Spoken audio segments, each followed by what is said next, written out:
I got the juice. What up, what up, what up, baby? What's going on? What's popping? You know what it is. You know what you came for. Hey, week 17 in the books. Fantasy football championships in the rafters, right? If you got it, you got it. You waiting on them league safe cash apps, Venmo, PayPal. However you get paid, collect your check, baby, all right? And if I owe you some money, wait for it, all right? It's coming whenever I feel like giving it to you. But regardless, baby, we glad to be here. We glad y'all here. And for those that didn't know, my boy Rock, man, he hit me up. He said, hey, man, you know, we had a good, strong, solid year. I wanted to end on a good note. And my boy sent me a shirt, man. So for those that didn't know, it's Turbo time, baby. I got to get the shirt on. You feel me? My boy know that's my favorite Christmas movie, Turbo, man. Turbo time is in the building. I appreciate my dog, man. So we appreciate y'all. I appreciate my boy and Rock, man. Let us know what's popping before we get started, baby. Well, Fizz, we did dismiss Christmas, but we don't want to wait till next year to wear these shirts. So if anyone that doesn't like it, they can just kiss my ass. How about that? So you got Turbo Time. I got Griswold Family Christmas. So I'm pretty damn excited, Fizz, for this show. Feeling pretty damn good about last night, Fizz. All three of my championships games came down to the wire. I had Bijan in 2 leagues. I was going up against Bijan in another league. So, I forgot about that. Bijan. However the hell you spell his name. His name. Bijan Robinson. Let's call him Mustard. Exactly. For sure, so I was sweating.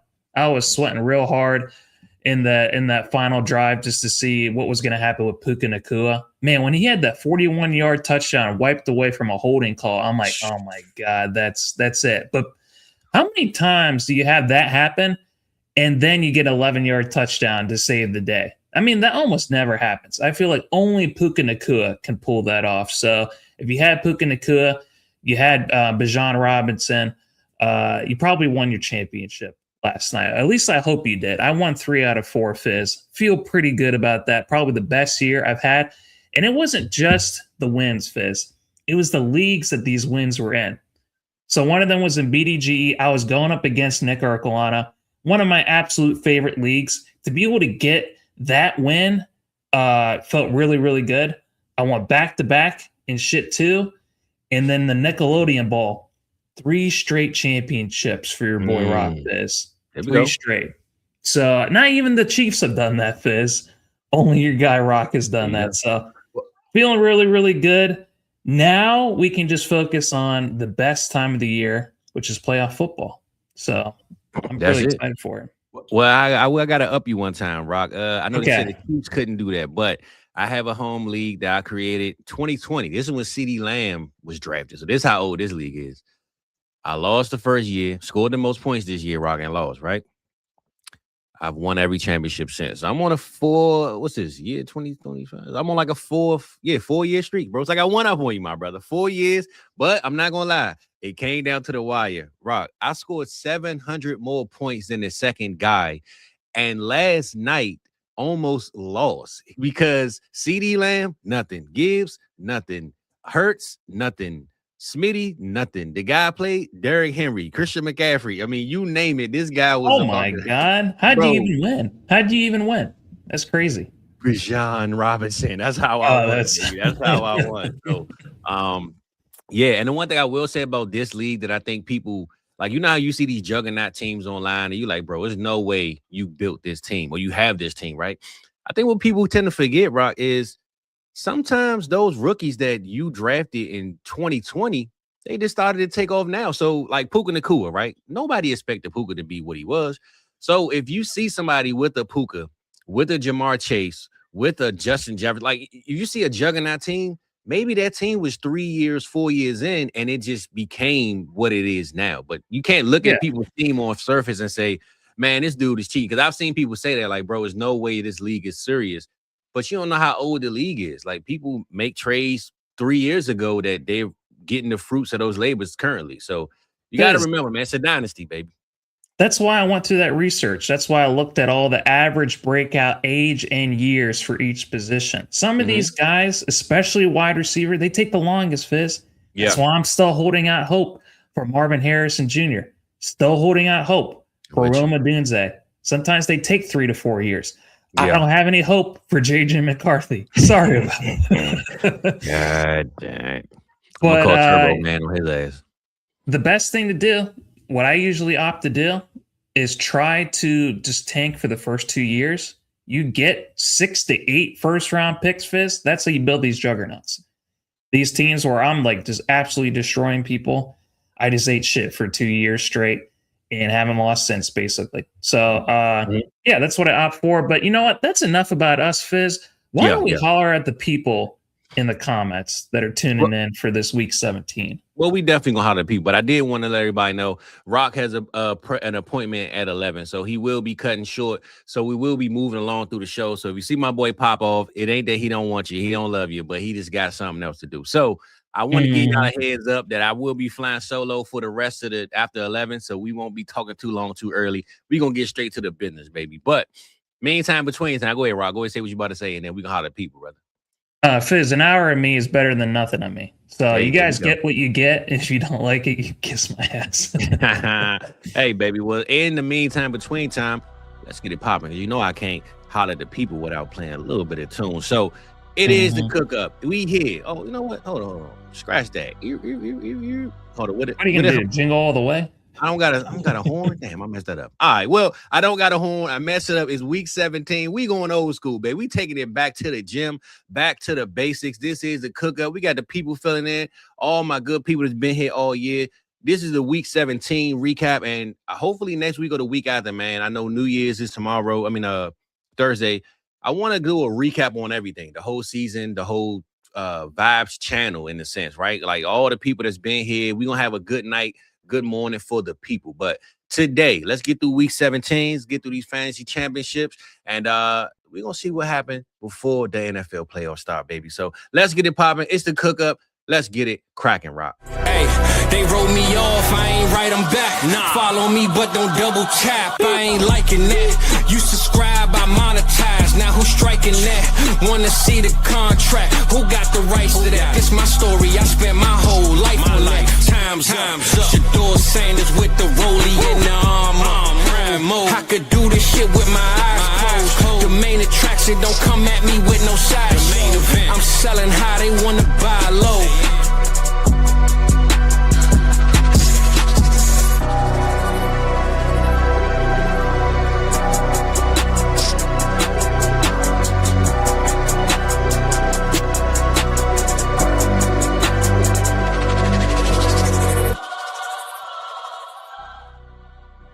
Yes, sir. Just like that, we back, baby. And hey, since my boy is here for a good time and not a long time, we gonna get it popping. But we know we can't get it started without the good people because they've been here all year since day one, week 1. It's week 17. You're still here, so we appreciate you, man. And we got a shout out to the Onion King, man. The Onion Knight. This dude had everybody crying, man.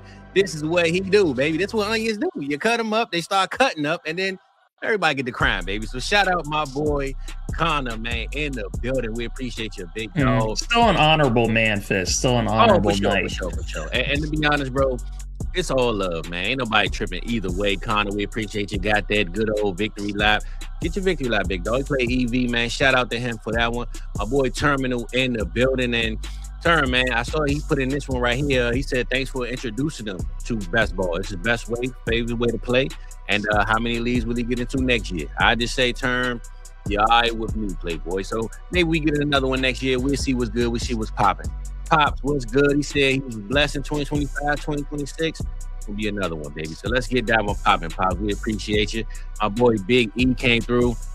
My man texted me, Rock. He said, hey, man, I just bet that Derrick Henry scored 4 touchdowns.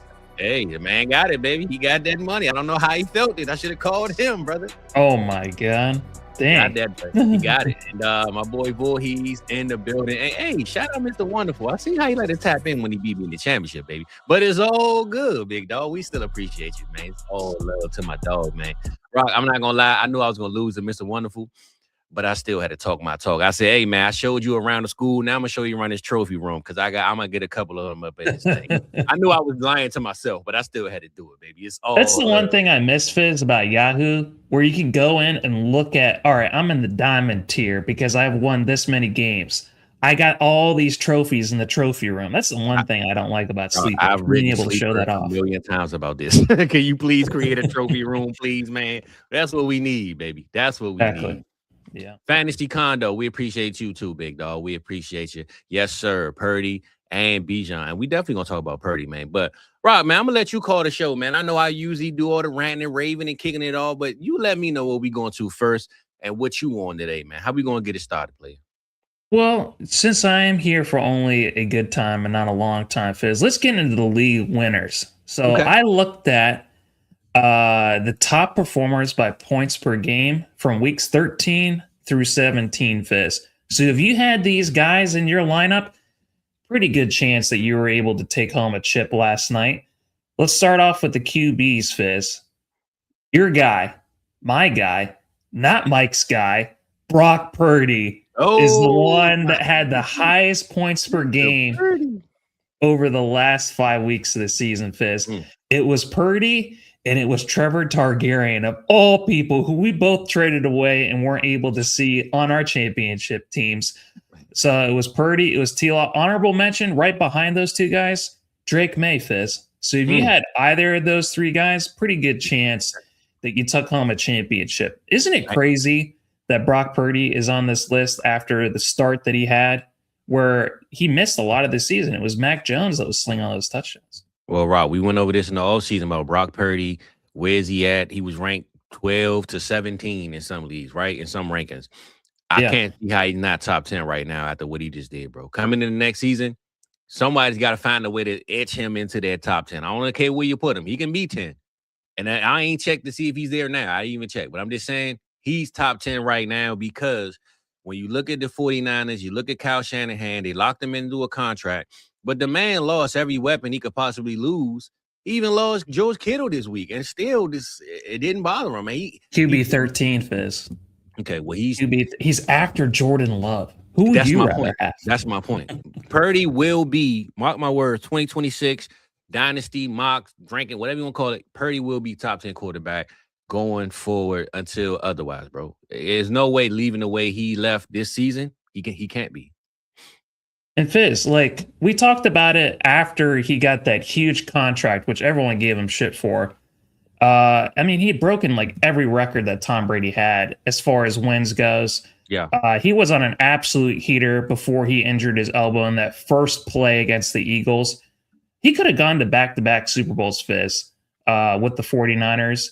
And the crazy thing is, do you remember how much shit we gave Vegas for the 49ers being projected the most wins in the NFC West?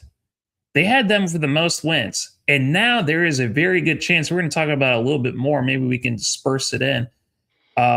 They are one win away from having the number one seed in the NFC, the 49ers.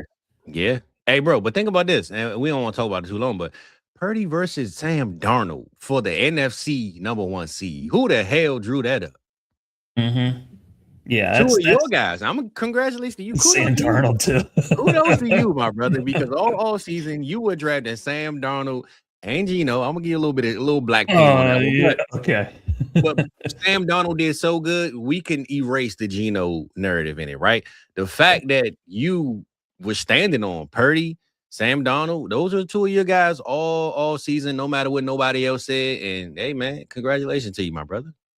I like winners and I like guys on great teams with great coaches, which is why, would you expect? I mean, I think Shanahan, for what he's done this year, Fizz, has to be one of the most impressive because you have Brock Purdy missing for probably about half the year. So you're playing Mac Jones. Yeah. You don't have Brandon Ayuk. You lose George Kittle for most of the year as well. And then on defense, you lose your three best players. In Bosa, you and some offensive linemen. He lost a couple of offensive linemen too. Absolutely insane. And now to be playing for the number one seed in the NFC, to go through all that adversity, and none of them have been complaining. They got smiles on their faces. They're rolling out with the guys that they have. So kudos to Kyle Shanahan. I think he is one of the best coaches in the NFL. And this is probably one of his best years for what the adversity that they've gone through. I think it's absolutely 100%. awesome. Sad part about it, and I'm gonna get off for you now after this. When you got coaches like Liam and Ben Johnson and Vrabel, Kyle Shanahan, let's just say we talking coach of the year. Kyle Shanahan should be up for coach of the year with the way he did with his team, 100%. The problem is the storylines are so much better for the other guys, the new coaches. So it's gonna be tough to see him win it. Who do you vote for? But those are the four, right? For sure. It's Kyle Shanahan, Ben Johnson, Liam Cohen, and Mike Vrabel. I think after the loss last night to the Falcons, Sean McVay is kind of out of it right now. I think Stafford, unfortunately, also probably lost his MVP last night. Well, at least he lost. It wasn't because the team lost. He threw like 3 bad picks. Like, it wasn't just the team. So, yeah. But I think those coaches are definitely. It's just sad that Kyle Shanahan probably won't get his flowers. But from the outside looking in, we know that without him. Who would you vote for? Four. Pretty good question, bro. I'm gonna say Ben Johnson, man. And the reason why is because the Bears have been a terrible organization for so long, bro. Like, they have been bad forever. I know the Jaguars have kind of sort of too, but the Bears are just a team, bro, with all of this history that just hasn't had anything recently that meant anything. So to have the right pieces, to get the coach in the same division, right? Came from the Detroit Lions. I think it's Ben Johnson to me. I got to go with Ben.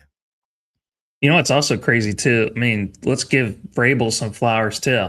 I mean, they had a top, 5 pick. They only won 4 games last year, Fizz. To go from 4 wins to 11 wins, absolutely crazy. Absolutely. But I think Dan what's my boy in Washington last year? Dan Quinn. Dan Quinn, kind of did the same thing as Vrabel did last year. The difference is, I think this year though, Vrabel, to me, he went to his old stomping ground. So I think it was a little bit easier. I'm not saying the road to success was that much easier, but Vrabel went to a place where he's comfortable. He knows what's going on. He kind of just implemented his way, and it worked. So I think that's the only knock on his armor is you went back home in a sense. Like Ben Johnson is, again, Liam, he got the Trevor Lawrence out that everybody been waiting on. Even up to week 9, we're still waiting on this T-Law. Mm-hmm. I still wish they got to figure out what they got to do with these damn receivers that they keep drafting and paying. But outside of that, man, I think to me it's Ben Johnson. I'm going to give Liam some love, man. I got to give Liam, then Vrabel, and getting Kyle Shanahan just because he's just the veteran, man. We expect Shanahan to do that.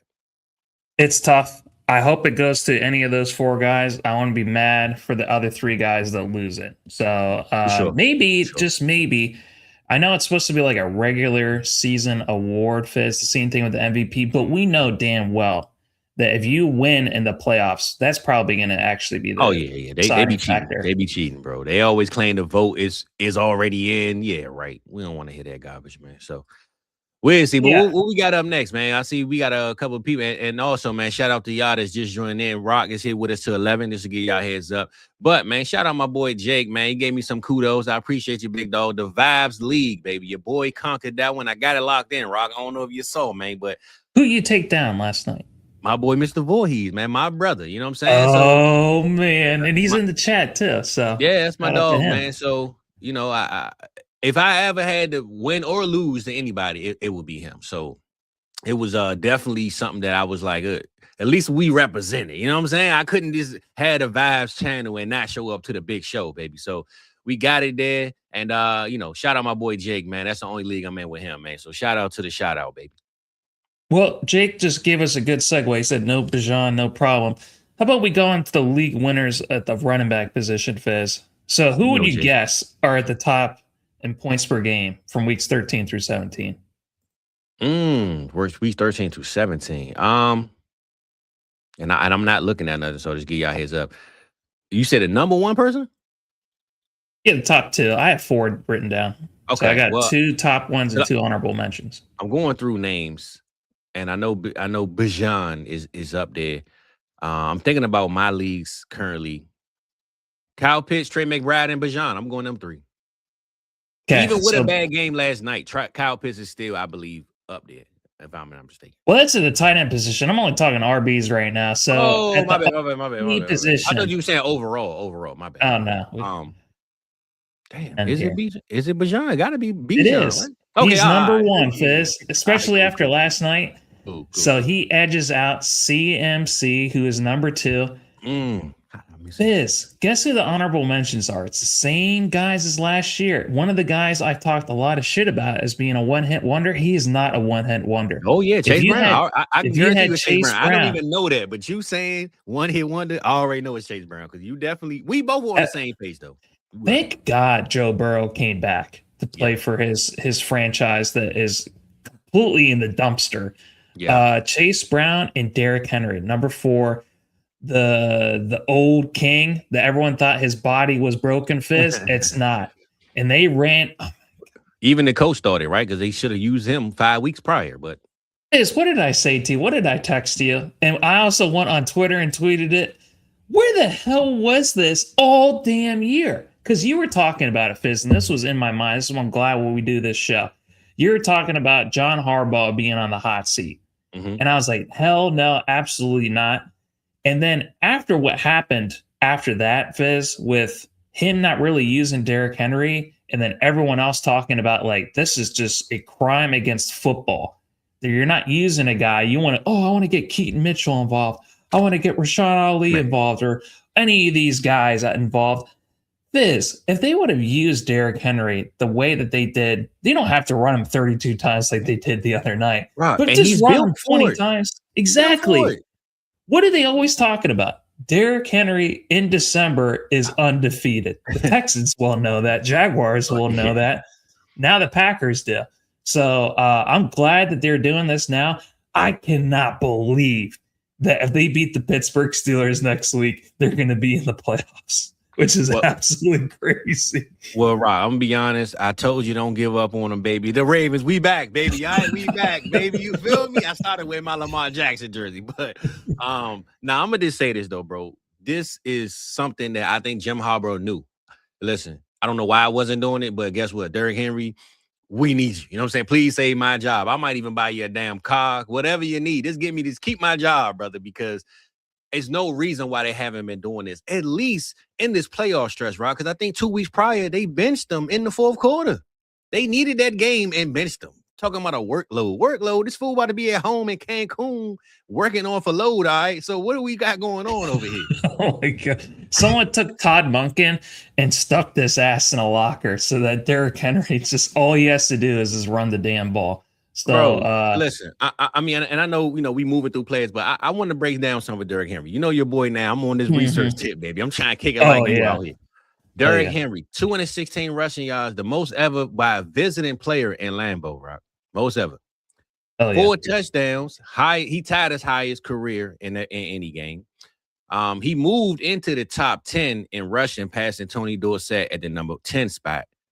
Nice. He's the 4th all time in rushing touchdowns, Rock. And you got a couple of guys, I think Frank Gore, Emmitt Smith, and is it LT or Barry Sanders in that spot, Rock? I think it might be LT. One of the greats. Yeah. Exactly. He now has 7 career 200-yard touchdowns. That's the most. Record. That's the most in history. Yeah. Exactly. I knew that's a record. And he ties Jim Brown and LaDainian Tomlinson for the most 25 games, having 25 games with 100 yards, 2 rushing touchdowns. So he's leading every record there is as far as touchdowns for sure. Big 31 years old, Fizz. He's 31.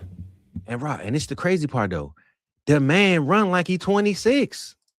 Yeah, he's still one of the fastest, Fizz. Ain't no one ever going to catch him from behind. That's crazy. Absolutely it's crazy insane. To think that this Baltimore Ravens team saw all of this every day in practice and still said, nah. We just gonna go out there and throw it to D-Hop in the corner and Mark Andrews. Come on, man. If they somehow beat the Steelers next week and they just run Derrick Henry into the ground, they're like, well, we were saving him for when we really, really, really needed it the most. Well, the Pittsburgh Steelers got no DK Metcalf.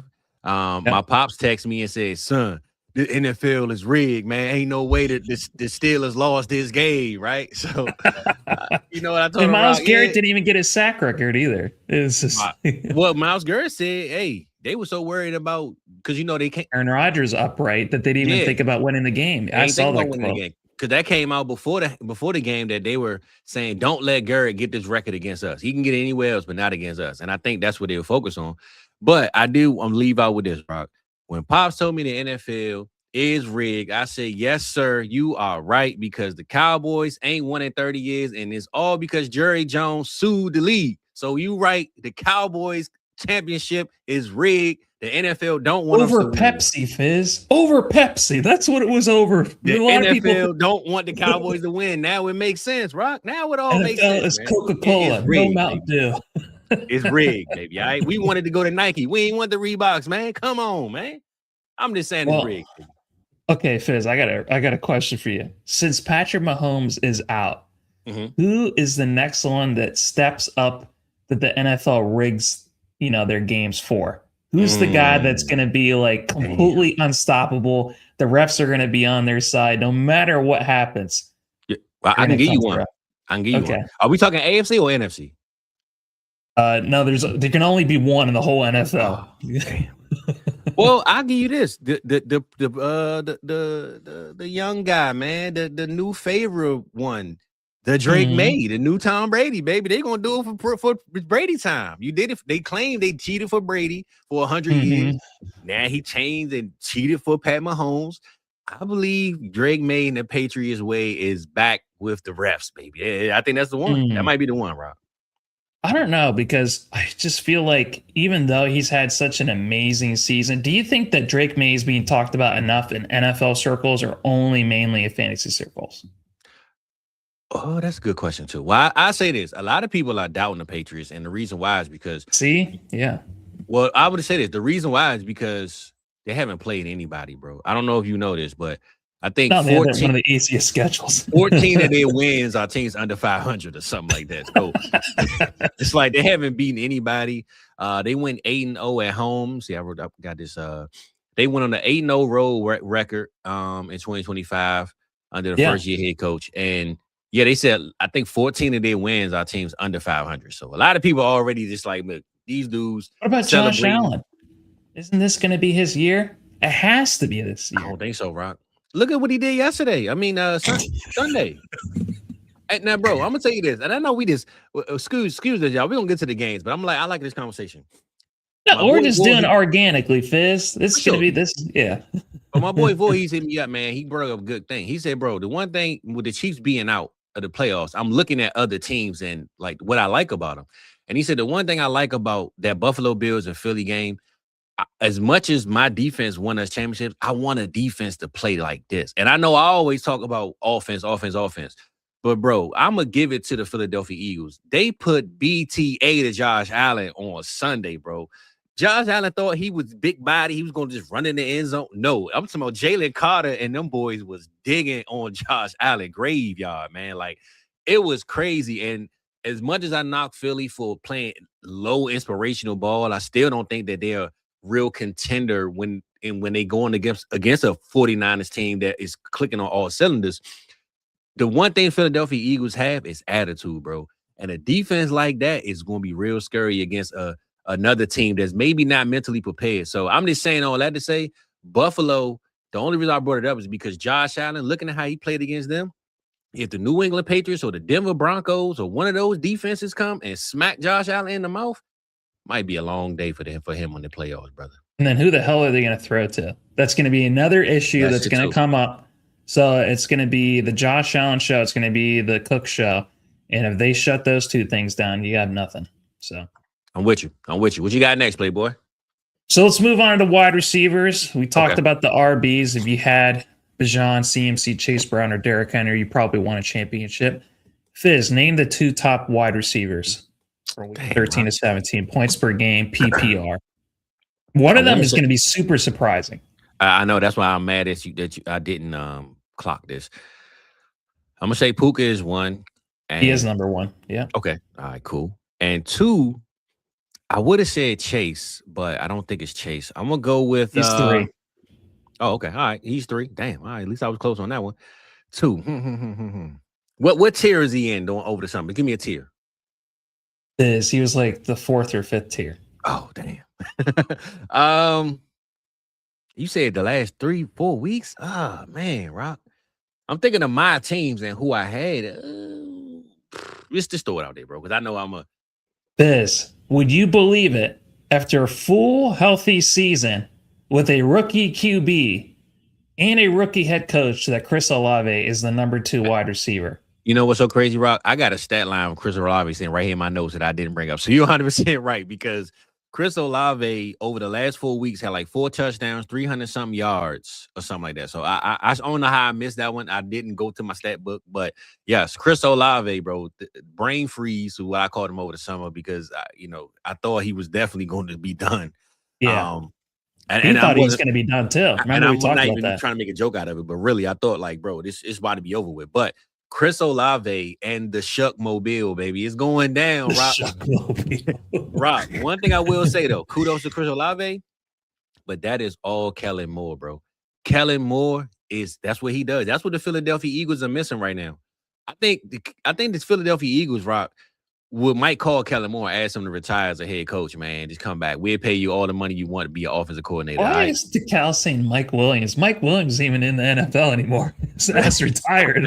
DeCal, man. He over there thinking about Chargers, and he the 49ers, man. Come on, man. But no, that makes sense though, Rob, because I did see that stat and I had it in my left pocket. I just forgot to pull it out. So that's okay. You know what? You did it for dramatic purposes. I appreciate that. Fizz, guess who number 4 and 5 are? That one I won't. AJ Brown is number 4. And Rock, he's been on the heat in the last couple of weeks, so that makes sense. We talked about it. All people wanted to talk about is negative narrative. The drama. Popping that Easter balloon with the bunny inside the locker room for positive vibes. As soon as he popped that bunny, I feel like things have actually gotten a lot better with AJ Brown. He just wanted to get the tail of the rabbit, baby. He got it on his keychain. That's it. He wanted to see if it was full of chocolate or not. And then the last one, Michael Wilson. If you traded for Michael Wilson, you saw what him and Jacoby Brissett was able to do when he wasn't throwing touchdowns and breaking records with Trey McBride. So Puka, Olave, Chase, Brown, and Wilson were the top 5 wide receivers that won you a championship this year. That's crazy work, Rob.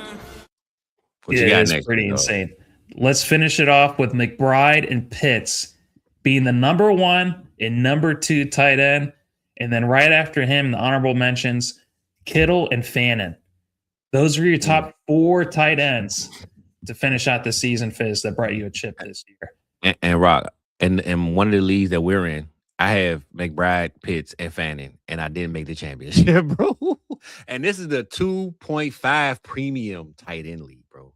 I lost the EV the week prior because of some fluke games, but bro, I have Fannin, McBride, and Pitts, and didn't make the championship. That's more impressive when you don't win with those guys than if you did win with those guys. It's crazy, bro. Like just to hear those 3 names and I missed it by like 8 points is like, Oh man, it's tough. So, what do you think of, before we get to your comment, sarcasm, what do you think of, since we just talked about Olave, do you think Shuck should win Offensive Rookie of the Year? Because it's changed throughout the year. Yes. We had Emeka Egbuka the first half of the year.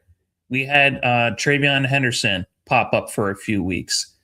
Tanner McMillan has had his time in the sun as well, but Tyler Shuck is the one that's been finishing out the strongest, Fizz. What do you think of his case for Offensive Rookie of the Year? I'll be honest, Rock. As much as I didn't want to put no respect on the Shuck name, man, Shuck has been doing this thing. Now, we brought this up last week, and I said this. I think the whole Shador and Shuck conversation, it was valid during the draft. But looking back and peeling back the layers, I don't think so. I thought it was a whole bunch of bullshit that was going on, and no one knew what the hell they were talking about. Well, no, I'm saying why Shuck was drafted over Shador. I'm saying that conversation, I think it was valid because a lot of people didn't even believe Shuck shouldn't even have been drafted, let alone the second round. Like, that's crazy, right? Yeah, it was crazy. But that's what I'm saying. It was valid. I'm not saying the pick was valid. I'm saying the conversation as to why it happened was valid. But I'm saying now when you peel back the layers and you look at the process, I'm going to say what I said last week. Kellen Moore, to me, looks at Shuck as him. Like, they relate. You know what I'm saying? He wanted a guy that didn't overpower the room like Kellen Moore doesn't. Like, sometimes as much as you want the leader and this and that, I'm one of those guys, and I believe in that philosophy. You also want somebody that you relate to when you're coaching them because you feel like your message gets across a lot better. And I believe that's what Tyler Shuck is to Kellen Moore. So would Shuck have this success with, another coach? I maybe doubt it, but Kellen Moore and him is a great marriage, and I believe they needed this to happen in New Orleans. I've been saying all that to say, though, Rob, the offensive player of the year on the rookie offensive player of the year has changed so much this year from Travian Henderson to dang, Rob, how many other all Ted the guys McMillan. that I talked about earlier, except McMillan. I did leave out Cam Scatterbo. Cam Scatterbo looked awesome when he was healthy. I mean, Ted McMillan, I'm going to say this, Rob. I know Shuck is a QB, so he probably will get it. But I believe we talking all 17, the whole year. We're going Ted McMillan, baby. I think Ted is the reason why the Carolina Panthers are in playoff contention. And I'm not saying that Shuck, maybe the way he's clicking now, wouldn't have gotten Where the hell was he this past week when freaking Bryce Young only threw for 54 yards? I get it. But think about the Carolina Panthers, bro. We saw nothing coming into the season that made us say that they would be where they are now. We thought the Tampa Bay Bucks had this division locked down, no worries about it. And that's exactly what I saw this past week. Nothing. 54 yards. I know it's recency bias. I get it. I'm going Ted, baby, because receivers need some love, man. Quarterbacks get all the love, bro. Let's get the receivers some. Ted deserve it, man. Let's give it to Ted. I'm going Ted, man. Where you at with it? I kind of so Tyler Shuck. I just looked at his weeks 13 to 17 Fizz. He's number 8 in points. 300 points, 300 yards a game. He's cooking. He's got 1,296 yards. That's more than May. That's almost 300 yards more than May in that time span. He's got 6 touchdowns. He's got 2 picks. He's got 119 yards rushing. He's got 2 rushing touchdowns. That's just over the last. That's just the playoff run. So he's cooking, bro. He's cooking. Shout out my boy Soggy, man. Soggy Danger, man. He won the Cookup League, man. He did his thing. He beat Coop. He beat the War God. The Warp God is in the building, baby. Shout out Soggy, man. He did his thing, big dog. Shout out to you, man. Yeah. Hey, if you won your championships, come on, man. Get up in the chat, man. Talk your talk, baby. But Rob. So where you at? You going with Shuck?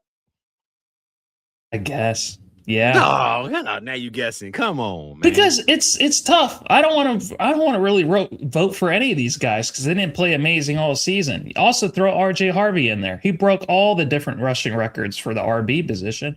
Well, the problem with Harvey is he didn't get a chance because he had Dobbins in front of him. So when he got his chance, he took it. What did I say all year, Fizz? Dobbins has never played a full. Yeah. You're the reason why it happened. But now Jake made a Don't you put that evil? Jake is a Panthers fan, but he made a valid point, man. Seattle locked down everybody. They just locked Ted down this week. You can't knock him for that. Come on, man. They almost lost to Phillip Rivers. I don't want to hear that shit. All right, Jake. I try to help you out, brother. It ain't work. All right, we'll be at next, Rob. We'll be at next, brother. Well, that's all the different. We didn't really talk about the tight ends. That's right. Someone, Maddie asked me earlier on Start Shit, where are you at between Fannin and Tyler Warren? Because I said Tyler Warren I would take 10 times out of 10. But in fantasy, since he's more expensive than Fannin, the best thing to do with the tight end position is to tear down because there's not that much difference. 100%. And Fannin looks like by far the best weapon the Browns are going to have for the time being. My only problem is, oh shit, I can't even say that. I was going to say the quarterback position, but we don't know the quarterback going to be in the Colts either. So, he's played this good with the quarterback situation, Fizz. Well, so that's what's crazy about him.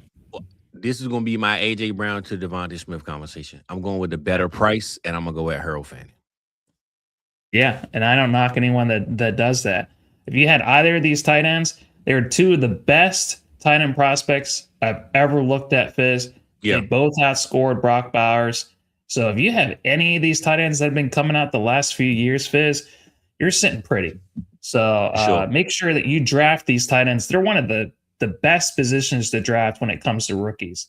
They hit a lot better than QBs and wide receivers. It's the RBs and tight ends. Those are the 2 that you really want to get in your rookie draft. So shout out to all those guys that we talked about. Trey McBride broke every damn record this year thanks to having a QB that can throw him the ball.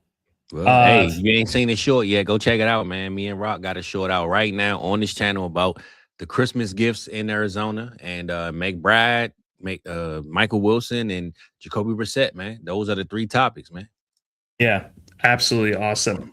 I'm glad that we can talk about those types of teams, show the Cardinals some love, show teams like the Panthers, even the damn Saints with Tyler Shuck and Kellen Moore some love. But I do have I want to get back to Sarcasm's question, unless you wanted to say something.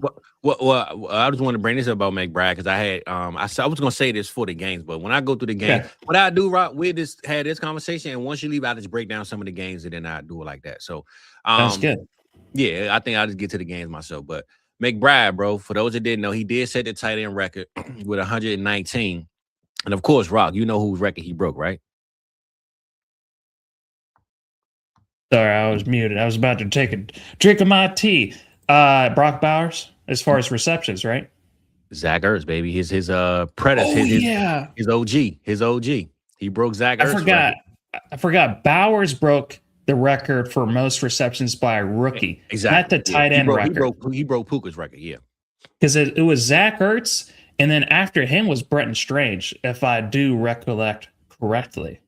And I guess I think those were the top two guys. Maybe no, wait, it wasn't Brenton Strange. I'm sorry, it was Evan Ingram. Remember 2 years ago? Brenton Strange. Sheesh, that's a strange stat I remember it was a Jaguar. I got confused for a second there. Okay. So yeah, it was Zach Ertz, Evan Ingram. So shout out to him. Yeah, so he broke his ex-teammate who held the previous record, Zach Ertz. But Rock, I will say this, man. Not only did he break that record, the man broke the NFL tight end record for catches in Arizona. I mean, not for total catches in Arizona as well, bro. Do you know who held that record in Arizona? Is it my guy, Anquan Bolden? DeAndre Hopkins in 2020 with 115. So he beat it by four receptions, bro. So he broke the tight end record for most receptions and the Arizona Cardinals record for reception. So that's crazy. That boy McBride, man. The only problem is, though, Rock, we have another off season of what's going on with Kyler Murray. What are they doing at quarterback? And will Marvin Harrison step up? Will Michael Wilson? So McBride, we know, is locked in.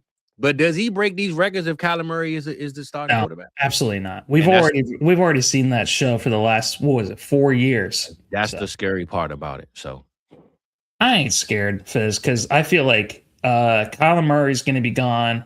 And Gannon was asked, "Do you think your job's safe?" He's like, "I think I'm pretty safe." That guy doesn't know that he's already dead. He's not coming back next year. He definitely that email you thought you deleted and it went into a junk mail.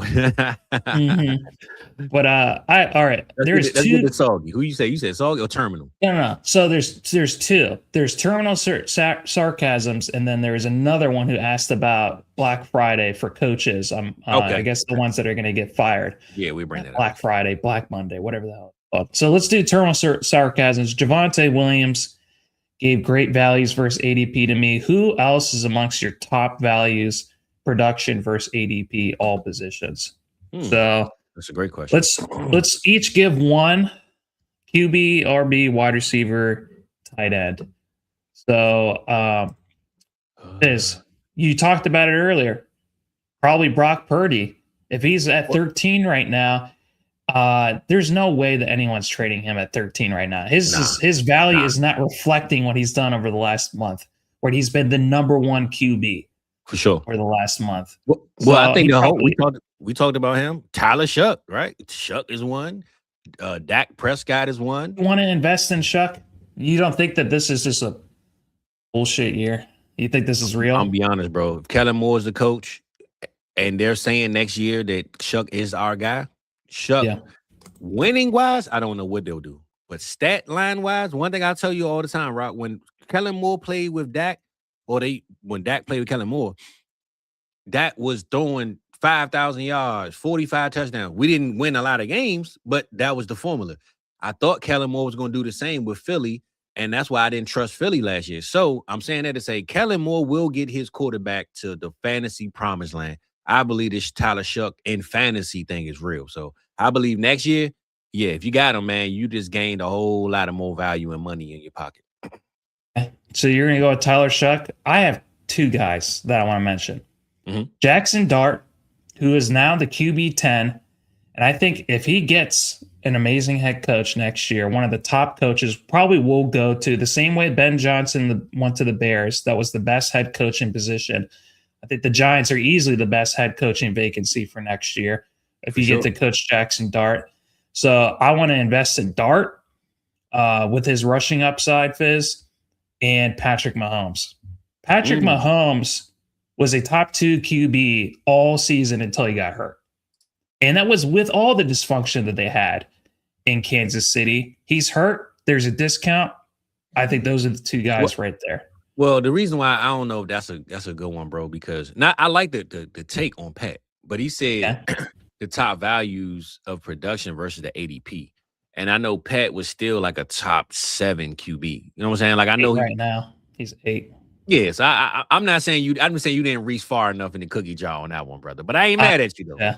All right. Well, I think Jackson Dart and Brock Purdy. They're the ones that are outside the top 10 that I think could very easily be in the top 10. All right. He brought up. First of all, I would have never said what the shuck, so I gotta say shuck. What about the RB position? I'm sorry, right? Hold on now. Okay. Are we talking for this year terminal, or are we saying going into next year? Because I'm gonna say this, and I'm gonna. This year's over, Fizz. This year's over. We're talking about next year. Okay. Well, I'm gonna say one name that nobody ever gonna say, and I'm gonna remind everybody that I have him on every single fantasy league for one reason. Deshaun Watson, baby. Guarantee you next year, Deshaun Watson is going down, right? That's all I'm gonna say. I'm gonna be quiet on it. Deshaun Watson is back, baby. I'm gonna say it. Fizz, you remember when I told you about your Joe Mixon and Chris Godwin take, how bad it was? This is even worse. We saw the last of him. You can clip this. We will not see Deshaun Watson play an NFL Sunday ever again. He is done. He is checked out. He has ruined the Browns franchise. And you think anyone is going to want to take that risk on him? Right. I got him in every league because everybody thought the same thing. So next year, when you see Deshaun Watson move up the rankings, don't go look at your fantasy league. Don't go looking for your agency. I got him. All right. Here's actually a good one. This is making me think. This is getting the gears turning. There's a little bit of spider webs and dust in them. Go out and get Marcus Mariota, Mac Jones, and Malik Willis. Okay. Because all 3 of those guys are going to be starting for different teams next year. Rob, no, they ain't. Mariota, man, he might not even be starting for the FIFA league next year, bro. He ain't going nowhere, man. Come on, Rob. Mariota, come on, man. Let's go through the teams right now that need a QB. I don't want to spend too much time on them bums, man. Let's go to the next segment, man. But Arizona Cardinals need a QB next year. I would keep Miami Dolphins. I wouldn't go get Mariota. Miami Dolphins need a QB next year. Okay. Las Vegas Raiders need a QB next year. Mm-hmm. The Indianapolis Colts are going to need a bridge QB next year. The Minnesota Vikings. I just named 5 off the top of my head, Fizz. And none of them would take Mariota, bro. They ain't happening. Man, you're putting way too much disrespect on Mariota. What he did this year with those trash-ass Commanders. But you know why he did it? Because Cliff Kingsbury and Mariota, that offense works. I'm telling you, it's the perfect offense for a Jaden Daniels replacement in case he gets hurt. Mariota in a different system, bro, it's not going to happen like that. I'm telling you. It's the reason why he's a good backup in Washington. If he was, you're getting hung up on one guy. I did name like 3 other QBs too. I'm just telling you, Mariota, I'm off the list with, bro. Deshaun Watson, baby. That's how I'm gonna end it. All right. You went with Deshaun Watson over Mariota. Come on, let's keep going. Sir. How about let's go with an RB position? Okay. Who's going to be the best value?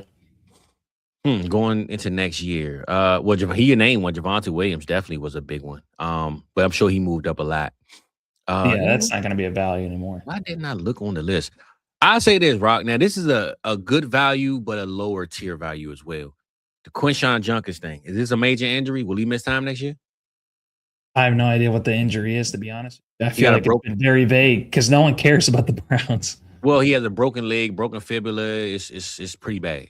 It's the Tony Pollard injury is what it sounds like. There might be also some ligament damage. Exactly. I don't want RBs coming off injuries like that. That's why, unfortunately, Cam Scatterbo, I'm not going to be drafting him. Because the reason why I brought it up is because maybe Dylan Sampson is a sneaky pickup. Maybe they go into the offseason with him as the 1B, or maybe I'm sure they might sign one like I say this, Tyler Algier to me will be a free agent pickup on every NFL team's roster that need one. So maybe it's Algier. I'm gonna say Tyler Algier because I believe Tyler Algier, if he don't sign with the Falcons, he is a Rico Dowdle of free agency this year. So I'm gonna go Tyler Algier, man. I'm not exactly sure if Tyler Algier, maybe if he was first coming out, but now he's going to be 26 years old next year. Sometimes these guys, when they have the whole backfield to themselves, they falter. They don't play as well. But we talking value. I ain't saying what he gonna do. I'm just saying what people gonna see if he gets his value. What's driving the value? It's going to be his production, right? You can't say, oh, he's going to have value, but he's going to suck next year. You know what kind of value that is, Fizz? None. No, but we won't see the production if we are drafting. I'm saying if we drafting right now, we ain't gonna know what he doing. We ain't gonna see, his production until he hit the field. So I'm looking right now. Oh, okay, I'll give you one. My bad, Rob. Let's start over over. My bad. Let's start over. My bad. All right, quiet. Shh. I'm done. I'll go with one name so I don't keep fluffing this up, and I'm definitely messing y'all up. The one name I'll give you two. Kyle Monunga and Woody Marks. Those are the biggest names to me. See, Kyle Monunga, I'm on the same page. Kyle Monunga and Woody Marks to me will come in the next year. The value, production, whatever you want to call it, will be up. Those will be ADP jumpers, 100%. I love both of those names, Fizz. I did really like Dylan Sampson, even though I don't want to take RBs on very bad teams, Fizz. But since he has that receiving upside, he can get home in that regard. Ja'Cory Krosky-Merritt. He just reminded us how talented of an RB is. This past week against your Dallas Cowboys, almost got them the victory. Also, too. And he should have his quarterback back, so. Mm-hmm. And by the way, Marcus Mariota almost beat you guys, too. Just so you guys know. Hey, I wish he would have. It's over with, baby. Ja'Cory Krosky-Merritt, we all left him for dead. I do want to see if Caleb Johnson could do anything last year. Talking about the biggest bust. He had one kickoff fumble, Fizz, and then he was thrown into a dungeon for the whole season. Aaron Rodgers broke his confidence, bro. There's no way you looking at Kenny Gainwell do what he doing. You can't tell me that Caleb Johnson can't at least. I think Aaron Rodgers broke his spirit and said, I don't want no young guys. Give me the old guys or else. And I think he just broke his spirit. So, okay, those are some really good names. Wide receiver. Let's look at the values for that one, Fizz. I'm on here right now, Rock, and I'm going to tell you one name that I ain't going to go this low because you ain't going to like. You might get off right now. You might hang up right now. Okay. Big name right here. Luther Burden, baby, with the weekend he had, the game he just had, Luther Burden. Let me see because Rome, bro. We can't see. We keep hyping Rome, but we ain't seen it. Luther Burden is on the field right now. So unless Rome come into the playoffs and show us something that we ain't seen yet, Luther Burden might come in as the hype of the Chicago Bears and not Rome Odunze. Yeah, and I mean, I was talking about it during the offseason phase and throughout the draft cycle. What if Ben Johnson wants to make Luther Burden his Amon-Ra St. Brown? So I'm saying Luther Burden. There we go. That's what I'm rolling with.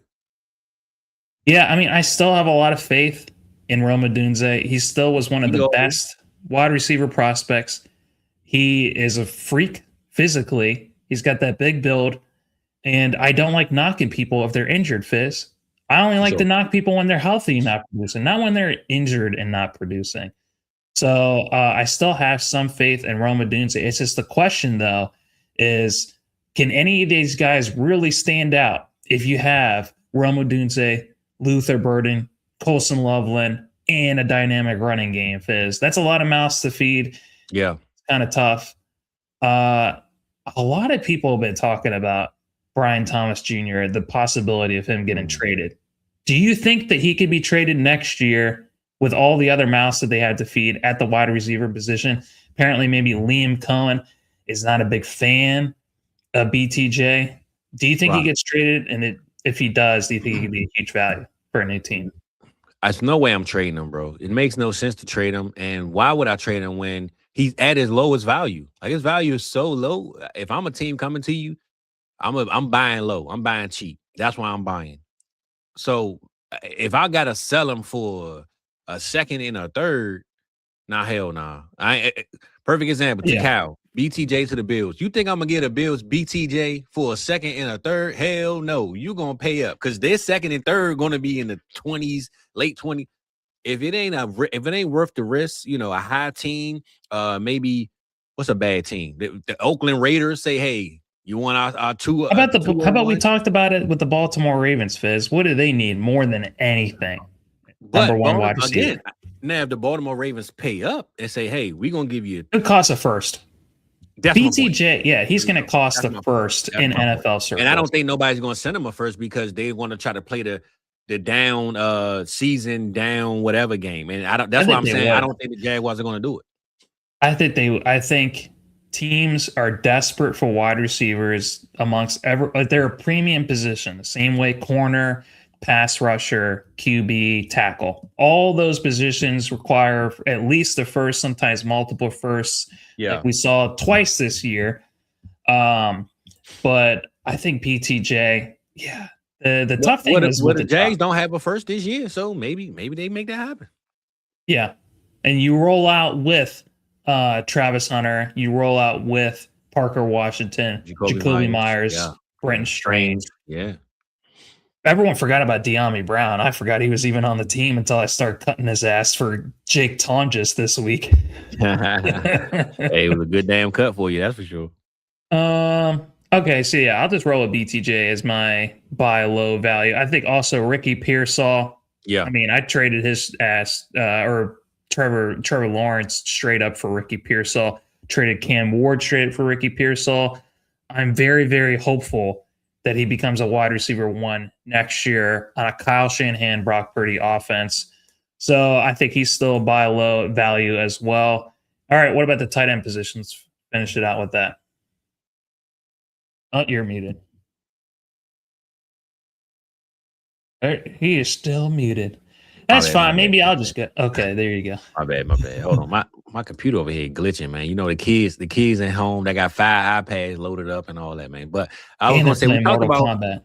Yeah, we talked about Harold Fanning. I think that's kind of a given, so I don't want to say his name. I might got to steal your boy Rock and bring this name up because, hey man, the boy closed out with a strong season, and that's your boy AJ Barner. I think AJ Barner is the good name to bring up as far as a tight end, sneaky pick, guy to kind of have and just throw out there on weeks that you may need a tight end, especially in the lineup. So I'm gonna say AJ Barner steps up this year, man, in ADP, and you see a little bit more of him on the draft streams. Yeah, I think AJ Barner is a really good one. I'm looking a little bit above him. It's crazy how many of these tight ends are top 10 Fizz, and you draft them in the last rounds of your draft. You talk about your Hunter Henrys, your Dallas Goederts. Lower than the top 10 because it's like, man, the top 10 is crazy. Like they still get disrespect on their name. So, yeah, I think let's go with. Didn't Jake Ferguson just get a contract? Is he still going to be their number 1 tight end next year? He was top. I don't know why he wouldn't. Unless we go get Kyle Pitts, baby, but I doubt it, Well, let's end it with that, Fizz. I'm going to get going. How about I end with a word of wisdom for the There we go. Get your words, brother, and I'm gonna finish the show for us, man. Do your thing, and I'm gonna give you the floor, my boy. Okay. Well, first of all, I really do appreciate everyone that's been tuning in all year with us, the South Harmon Vibes channel, being able to cook up for everyone. Every week at 10 a.m. with you guys. So I really do appreciate that. There's one of the things that I've been thinking about, especially at the restaurant. It's been crazy. It's been hectic. The month of December is not kind to anyone that works in the restaurant, especially you work at a great restaurant, Fizz. I'm very, very proud. I get to work at one of the best restaurants in Columbus. So a lot of people have been tired. A lot of people have been worn out. And there's a lot more on their plate. So a lot of people are like, oh man, I got to do this. I got to do that. Guys, when you have a lot on your plate, act like you've been there before. Don't let it get to you. You've gone through all the different things that you've gone through to prepare you for that moment, and you're going to be able to get through it. So have some confidence, especially when you have the most on your plate. So act like you've been there before and just get through it and be even more willing to help other people out. Act like it ain't no big deal, because it ain't. At the end of the day, it's not that big of a deal. So you'll get through it. That's my word of wisdom. Act like you've been there. Have confidence in yourself, Fizz. There we go, brother. Well, I appreciate you, big dog. Go ahead, take care of business, man. And hey, we're gonna hold it down on this until you get back, brother. So it's all good, it's all love. We appreciate y'all being here, but we ain't going nowhere yet. We're gonna let Rock go take care of business. I'll be right back with you. And my brother, go ahead, sign off the right way, man. Happy New Year. We right back, man. Go take care of business, brother. Welcome to South Harmon, we glad you here today.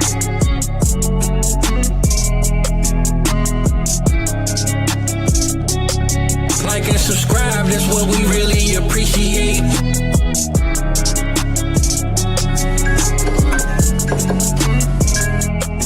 Welcome to South Harmon, we glad you here today.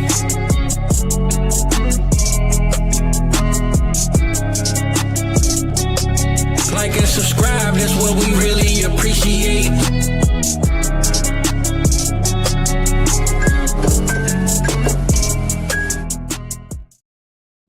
Yes, sir. Just like that. Oh, hold up now. Hold up. All right. I gotta make sure my screen looking right. All right. Should we good?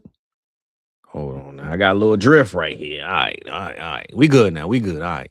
Boom. We back, baby. We back. What's popping? What's good with y'all, man? My boy Rock had to take care of business, so I'm here solo. But we gonna have us a good time. We ain't get to none of the games.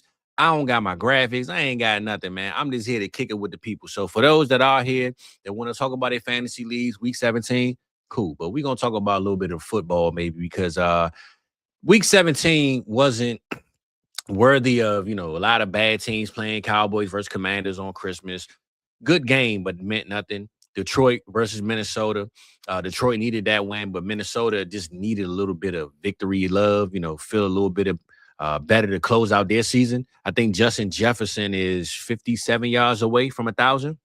And I read that J.J. McCarthy is doing better as far as his hand goes. So let's get Justin Jefferson to 1,000 yards, man. The guy deserves it. He didn't do nothing wrong. It's just his circumstances are what they are right now. Denver versus Kansas City, of course, that game really meant nothing, but it helped the Broncos solidify that they are the number one team in the AFC right now. So that worked out. What else? Houston pretty much dominated the Chargers. I ain't going to do this for the whole game. I'm just trying to get to the important games that really meant something. Houston versus the Chargers. Not really much to talk about there, man, other than the Houston defense, man, is still, if not the best defense in football. And they just kind of put the smash on to the Chargers offense, man. I mean, Justin Herbert. Justin Herbert. He was okay. His hand is still broken. And to me, this dude is stiff arming. He's running. He's scrambling. It's kind of weird seeing Justin Herbert go out there and actually run. He got 6 attempts on rushing 37 yards. But the dude out there running, man, dipping his shoulder, trucking people with a broken hand. So hopefully he don't get any further injury. I saw that they're going to take him out of the game for this week. And I think they're just pretty much good with how they're going to lock in with their playoff spot. But to me, out of all these teams that we talk about week to week and these NFL playoff looks, I really believe the Houston Texans, man, are that scary team. It's a couple of scary teams, but I'm going to go through them towards the end. But I think the Houston Texans are definitely one of them. And I'm not going to lie. I'm trying to rush through the Thursday games and the Saturday games, but we definitely ain't rushing through the Baltimore Ravens because Baltimore Ravens, 41 points, man. Dudes put up 41 points on the Green Bay Packers. We know they don't have Micah Parsons. Yes, we get it. We know that Jordan Love didn't play. Malik Willis still went out there and balled, but 41 points, man. And Tyler Huntley only threw 20 attempts, 107 yards, so he didn't do much. But this dude, Derrick Henry, made 36 rush attempts, the most of his career, 216 yards. We ain't seen a 200-yard game from Henry in a minute, and 4 touchdowns. So we went over all the stats earlier of all the records that he broke. But just knowing that the Baltimore Ravens got this in their back pocket. They didn't use it all year. Maybe they were saving it for the last hand. You know what I'm saying? They playing tunk right now. They playing spades, and they got this card that they waiting to throw out, and they almost lost the game not throwing it out. Now they using it and pretty much just locking themselves in for what I believe could be a nice run, man. We've been waiting for this. I'm not sure why it took so long. Lamar Jackson not playing. Now, I know we had this conversation, and I don't know how real this is, man, because I know Lamar Jackson, the whole black quarterback thing, we get those conversations too. But Lamar Jackson getting this conversation about the team not liking him and him back and forth with the coach and a whole lot of hoopla. I think you get this when teams are losing. You know what I'm saying? When a team losing, they got to find somebody to blame. I've never seen Lamar Jackson get in trouble. Never seen him look like he didn't care about winning. Certain players just go about things different. And I'm not making excuses for Lamar, but like a Pat Mahomes. Pat Mahomes, we know he has that I need to win and I'm going to win mentality. Like he looks like you just bet on Pat Mahomes to win every time he touches the field. I believe Lamar Jackson has the same. He just does it a different way. He don't want to go out there and lose. But when you see Lamar laughing on the sideline when he losing, I hate when I hear the older guy say, come on, man, you can't be laughing when you, bro, we all human, And I think that's the bad rep Lamar gets. But I think seeing what they did without Lamar, if you Lamar Jackson and you on that sideline and you in that locker room, there's no way that you don't come back next week. I don't care if you got full toes that's working. You don't come out next week and play the Pittsburgh Steelers, man, and not play the best ball you've ever played in your life. I believe that's what they need because the Pittsburgh Steelers are the team that they need to beat to get to the next level. But not even just the Pittsburgh Steelers, man. They need to do this for morale of the team, for the locker room, for the confidence, because you got these young guys, Patriots, but you do have a lot of inexperience. And I know I spoke on the Baltimore Ravens being so fatigued going into the playoffs that they might not mentally be there. But think about the other side of that conversation. The Patriots, young guys, other than the vets that they signed. But Drake May in that offense, young. Denver Broncos, they're not young, but they're led by a young guy in Bo Nix. The Jacksonville Jaguars, they've been there before, but they haven't been there before in the same time. You know what I'm saying? Like they're just now getting to where they were. Houston Texans won a division, I believe, 3 years in a row, but they still aren't the most mentally strong team that I can think of to say, yeah, if it come down to the last score, I'm trusting them. So I'm saying that to say the Buffalo Bills and the Baltimore Ravens are the two teams in the AFC that we all know when them lights get bright, those guys have to show up, and they probably will because the Chiefs aren't in.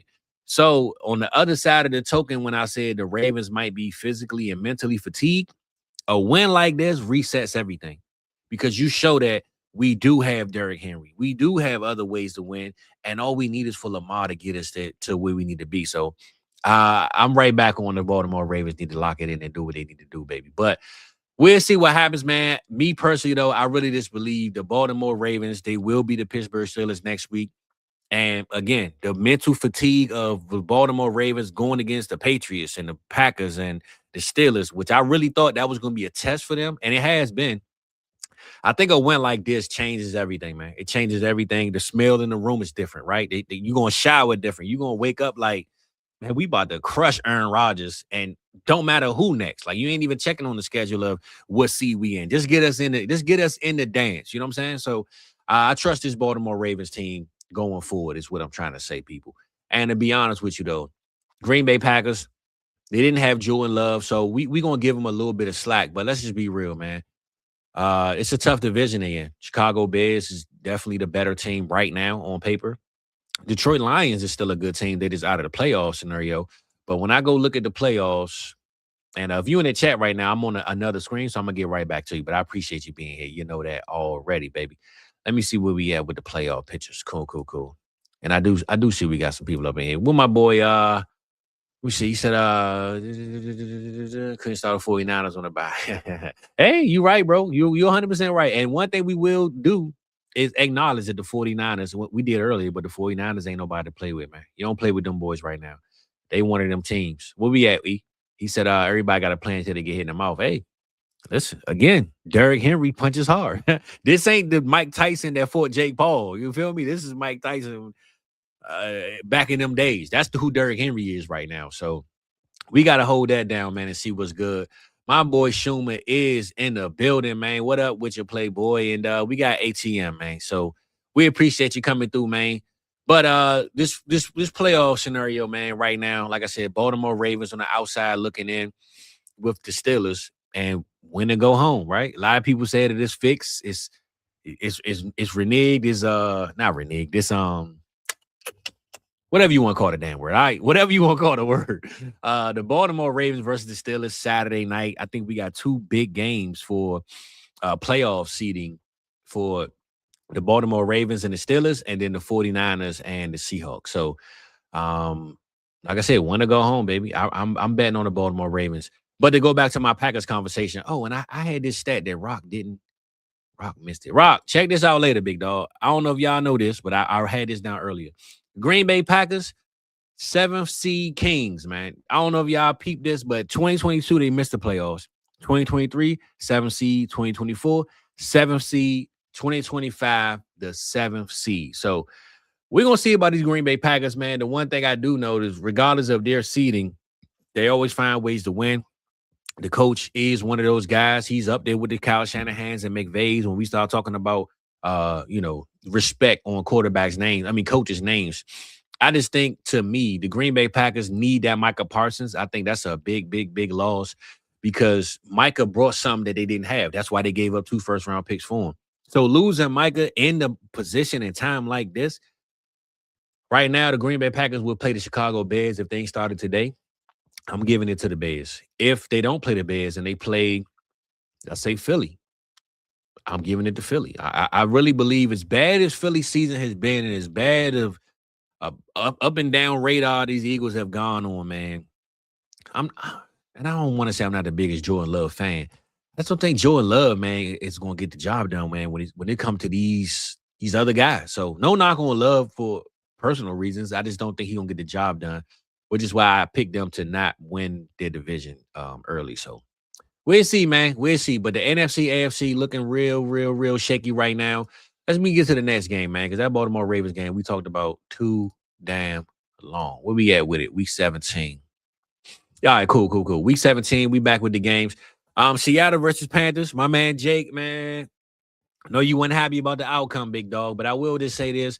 The Panthers are where we didn't know they would be, right? They in a position right now to play the Tampa Bay Bucks. Tampa Bay Bucks are in a position where, bro, they lost to the Dolphins, man. Even if the Panthers lose this game, to me, they won this year. Because they 8-8 right now. We all thought the Panthers were written off. We wrote them off. They ain't write them back, right? They played the Seattle Seahawks team that is dominating the NFC. I don't really have much to say about the Panthers other than, man, kudos to them for doing what they doing. Seattle Seahawks, kudos to them for doing what they doing. It's kind of hard to believe that Seattle Seahawks are the number 1 team in the NFC, though, man. That's just crazy to, like, even put in perspective. But I really believe that I think Kyle Shanahan and them will take care of business. But let's flip that coin. If the 49ers lose to the Seattle Seahawks, right? I still think the 49ers are a better team. They just got them that day. So maybe it's just me. Maybe it's just the Seattle Seahawks not being good for a long time. I'm doubting the Seattle Seahawks in this process of the playoffs, and I don't have them getting past the first round when they play. And hopefully they prove me wrong. We will see. But Jake, man, your Panthers, brother, I think, you shouldn't lose to the Bucks the way they're playing. But the Panthers got to win this season regardless, man. So shout out to the Panthers. Bengals and Cardinals, it was a game. I will just say for McBride, though, first half he had like 18 yards receiving. I was a little nervous. I had him in a couple of leagues, but he came through for us, helped us out. Steelers and Browns, we talked about that earlier. And for those that didn't watch that game, bro, that was one of the worst games I've seen coming from an Aaron Rodgers-led team. Like, Aaron Rodgers was out there just throwing balls everywhere. Now, granted, DK Metcalf, Mr. Yank a fan out the stands, he's not playing. He's suspended, which I think another thing, DK not playing against the Ravens, I don't see how the Baltimore Ravens can lose this game. But Aaron Rodgers, 168 yards passing, man, on 39 attempts. Man, this dude threw it 39 times and didn't even hit 170 yards passing. Jalen Warren, nowhere to be found. Kenneth Gainwell, nowhere to be found. This Browns defense was giving up the most yards for like 4 weeks in a row on the ground, and they shut down the run game of the Pittsburgh Steelers. So, again, my father said this game was rigged, and stat-wise, moment-wise, and why they needed to win this game. Everything happened for a reason, I guess. But the Pittsburgh Steelers should have never lost this damn game. And if they lost, they damn sure shouldn't have lost like this. 13-6. Come on, man. So we don't want to break down that game. But I would just say if the NFL is rigged, then that's why the Cowboys haven't won, baby. I'm gonna keep saying it. All right. Jacksonville and the Colts, though. Jacksonville and the Colts, 23-17. Phillip Rivers went out there, and this wasn't his best game by no means. But just shout out to the old guy, man. Shout out to the Rivers, man. It's still rolling. 44 years old, and he's still doing his thing. Man, why my stats ain't pull up, baby? Come on, man. But yeah, Phillip Rivers, man, he went out there. And he did what he's supposed to do. We didn't expect them to go out there and win no Super Bowl with this team. We didn't expect them to even go out there and do anything. A lot of us shook our heads and wonder why the hell Phillip Rivers even has a job in the NFL. But they did what they were supposed to do. Jonathan Taylor put up 70 and a touchdown. They're not in the playoffs anymore. They are out of the picture. Crazy to think that with Daniel Jones, by week 7 or 8, we thought this team was the number one in the AFC. And now they're out of the playoffs. But they lost to the Jacksonville Jaguars, man. Jacksonville has solidified themselves as one of the best teams in the AFC. Trevor Lawrence finally got the formula now with his head coach. Travis Etienne is one of the best running backs. And they got a plethora of receivers, man. This dude, Parker Washington, every single week seems to be coming out of left field with it. But when we need him the most, he comes through for us. Brenton Strange, Jacoby Myers, Brian Thomas Jr., yeah, man. They even got Tim Patrick on the damn team, man. They are the scrappy young, not even young, but just the scrappy, the replacements in a sense, right? Because looking at this receiving room, Parker Washington, even Jacoby Myers, right? I respected Jacoby. I rock with Jacoby all season. You can check me on that one. But DJ Dallas, Johnny Munt, Tim Patrick. You ask any fan to go outside and ask your mailman, do we know any receivers? He's gonna tell you, hell no. Who the hell is that? You know what I'm saying? So the Jacksonville Jaguars putting the pieces together, man, and they not using super glue. They using Jaguars glue on this one, and it's working. So shout out to the Jags, man. They are top seed in the AFC West right now, or South, and I think number 3 in the AFC. So we're going to see what they do. Going forward, though, Tampa Bay versus Miami is no damn way. If you're the Tampa Bay Bucks trying to lock in a division, a playoff spot, Baker Mayfield throwing it 44 times, and you lose to the Miami Dolphins with Quentin Ewers playing football. Man, listen. First of all, shout out to Chris Godwin, though. Chris Godwin, I think, is in the 6,000-yard mark or something with Mike Evans. I got that stat. I couldn't pull it up. But Chris Godwin is back, baby, in ATM, man. I've been saying it all season. You know, that's my dog. I'm glad my boy Chris Godwin got us that 100-yard game, 1 touchdown. Jalen McMillan, though, 114. Of course, I play Jalen McMillan when he does nothing all year. This is not a game you lose, though. You don't lose to the damn Miami Dolphins on a Quentin Ewers-led offense, bro. You just don't do that, man. It's kind of disrespectful if I'm a Bucks fan. My mailman is a Bucks fan. I'm going to walk past him, man. He going to talk, though. He's still talking about beating the Panthers, so he ain't lost his step yet. But you just don't lose to the damn Miami Dolphins and Quentin Ewers, man. So I'm not sure what to look forward to with the Miami Dolphins, but that was not on my bingo card whatsoever that those guys will win that game. And the Miami Dolphins got 7 wins. When the hell did they get 7? They are supposed to be a top 3 pick, man, if you're looking at what's going on out here. And they 7-9 right now. So shout out to the Dallas Cowboys for being trash, because there's no way that we are tied with the Miami Dolphins as far as records go. That's crazy work right there. Let me see what we got up in here, man. People in the chat. You know, I'm flipping back and forth with the screens, man. So Takao say Sam Darnold is not that dude. I'm gonna just say this, bro, to be honest with you. He's not that dude, but he has more wins than any quarterback over the last 2 seasons. He was the new starting quarterback on both teams. So last year with Minnesota, he went into the offseason not knowing that he was even going to start, thinking he was going to back up J.J. McCarthy, took over, did what he's supposed to do. Went to a Seattle team, which everybody said, man, they don't even have an offensive line. They got 1 receiver. They have nothing to really say we want Sam Darnold to be successful, and he's done it. So I'm not saying that he's that dude, but he's a dude. You feel me? He's a dude. You know what I'm saying? I don't know if he's that dude, but he's a dude, man. So we got to give Sam Darnold a little bit of props, big dog. That's all I'm saying to Cal. I know you're a 49ers guy. If you beat y'all Sunday, man, I want you to come right back next week and say, all right, man, Sam is that dude. You feel me? That's all I'm saying, brother. That's all I'm saying. Yeah, brother. They using cat glue. That's for sure, man. Ain't no mousetrap glue. They out here using whatever they're using because Jaguars doing their thing. Rock says Sam Darnold, first quarterback to win 13 games in back-to-back seasons, 2 different teams. Yeah, that's what I'm saying, bro. So kudos to him and his agent. You're right. $100 million deal. $100 million deal, baby. Let's get back to the games, though, man. Let me see where we at with it. I lost my track, lost my roll, lost my mojo. Okay, 49ers. I'm sorry. This is New York Jets. Nah, I won't even talk about them. New Orleans, though. We did talk about the New Orleans Saints. New Orleans beat the Tennessee Titans. And again, I think this Tyler Shuck and Kellen Moore merge, man, is something that we slept on. We slept on harder than any other situation, right? The man had an average of 12 yards per pass, 81 completion rate, 333 yards passing.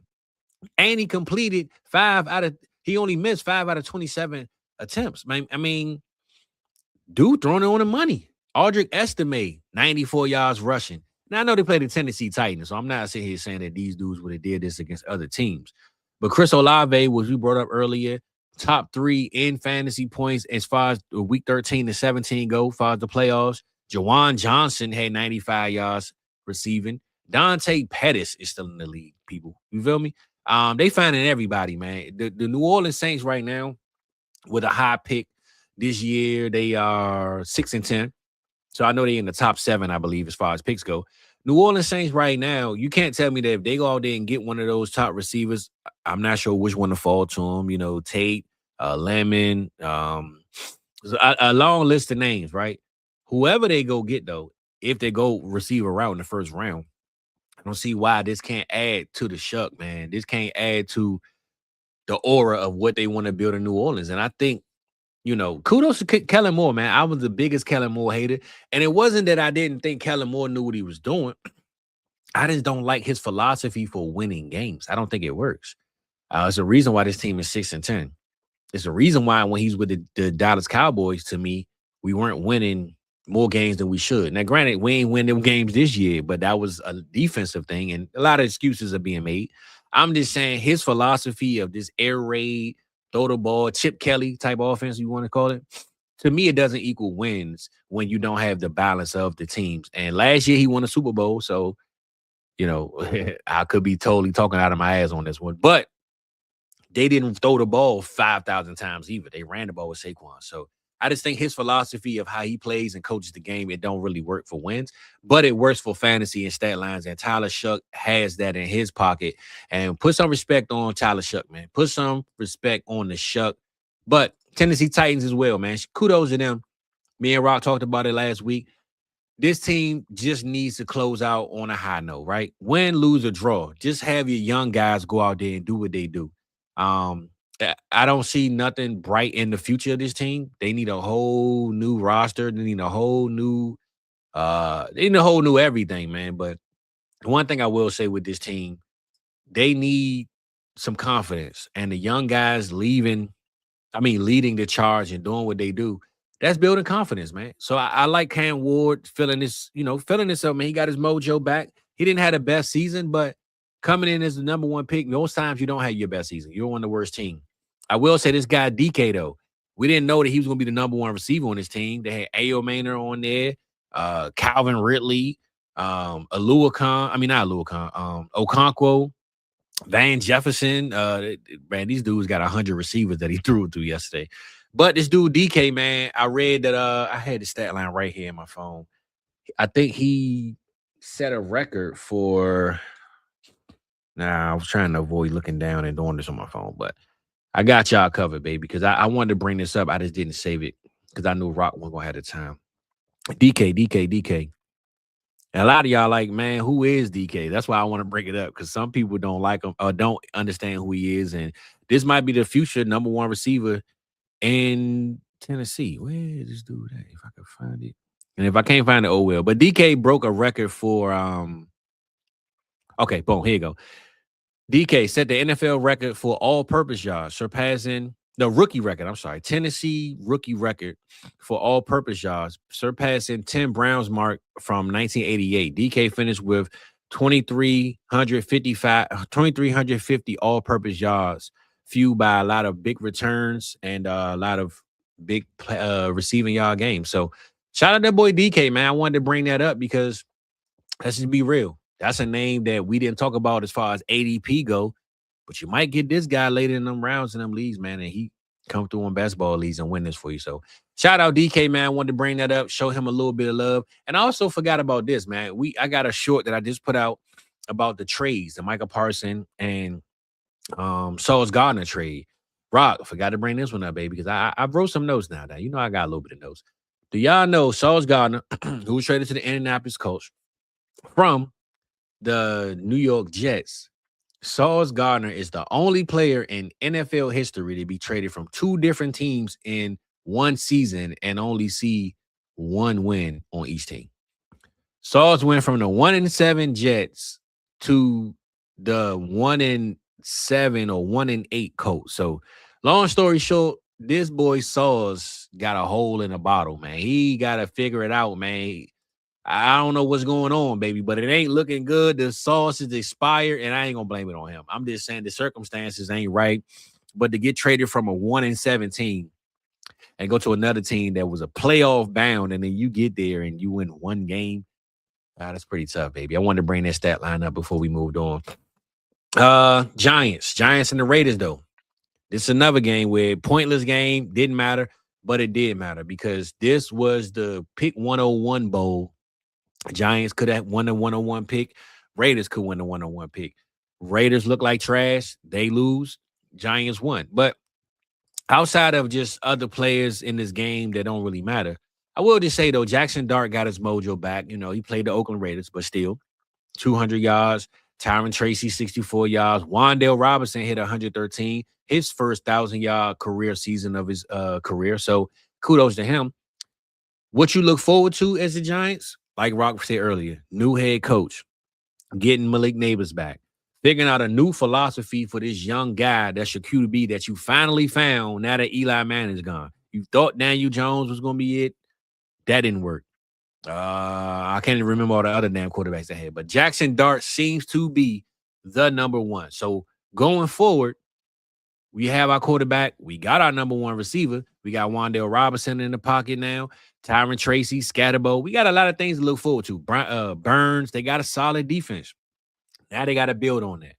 But this game ultimately went to who was going to get the number one pick in theory, and the Oakland Raiders lost. So it was Las Vegas Raiders lost. So I read that they have an 80% chance of getting the number one pick, and let's just lock it in as 100 because we all know the Raiders ain't going to win another damn game. So right now, sitting at 2-14. Crazy to see the Kansas City Chiefs is 6-10, but Raiders 2-14, locked in for the number one pick. Y'all let me know in the chat where the Raiders going with it, though.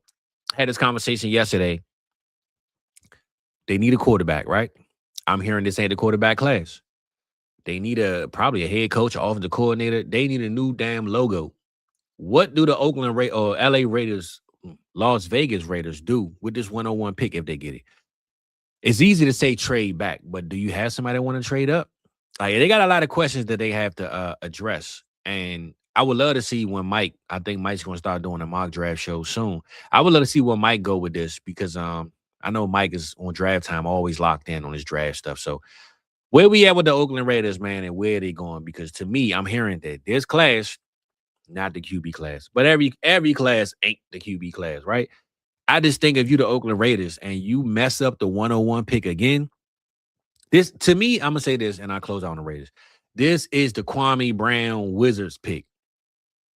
When they picked Kwame Brown with the Wizards, set the franchise back, couldn't recover from it. It was the worst pick of all time. Oakland Raiders, Vegas Raiders finally have the 101 again. What do they do with it? Do they take Kwame Brown? That's the biggest question. So y'all let me know. For those that watch the NBA, you know what's going on. You could say it's Jamarcus Russell, I guess, but I'm gonna go with the Kwame Brown theory because when the Wizards finally got the 101, they took Kwame Brown. So let's see what the Oakland Raiders do. Vegas. I keep saying Oakland. But I really want to know what y'all think about the Vegas Raiders. And skipping through the games, we talked about Buffalo and Philly, and I believe that Philly defense woke up and they stepped up to the plate. Philly defense been getting cooked all on and off all year, but when they tested, the biggest test this week was locking in our playoff hunt run, getting where we need to be, but playing Josh Allen, they shut that down. And for those that didn't see that game, bro, this was a terrible weather game. It was raining like crazy. It looked like Shaq at the free throw line coming off of helmets, baby. Like Jalen Hurts, 110 yards passing. Saquon, 68 yards. Like, man, ain't nobody do nothing in this game. So if you needed Hurts and Smitty, and man, you lost. I know I did. You lost your championships messing with these fools. I thought it was going to be a shootout. It damn sure wasn't. It was a shoot up. It wasn't no damn shootout. That's for sure. But they locked in both teams for the playoffs. I think they just wanted to get the hell out of there, man. This is one of them games that we win, we win. We lose, we lose. We on two different sides of the conferences. Let's just get out of here. So shout out both of them. They playoff teams. No hate from your boy on this one, man. I got to move on from them, though. Chicago 49ers, though. We're going to close out. Oh, no, I forgot about the Rams. Okay. Sunday night, 49ers, Bears. I'm going to be honest with you. That boy Brock Purdy is dangerous, man. I know Mike don't want to hear it. Mike don't want to talk about it. But that boy Brock Purdy, he got that mojo right now, man. He feeling it. He got no Brandon Ayuk. I mean, we talked about it earlier. No Brandon Ayuk, no George Kittle.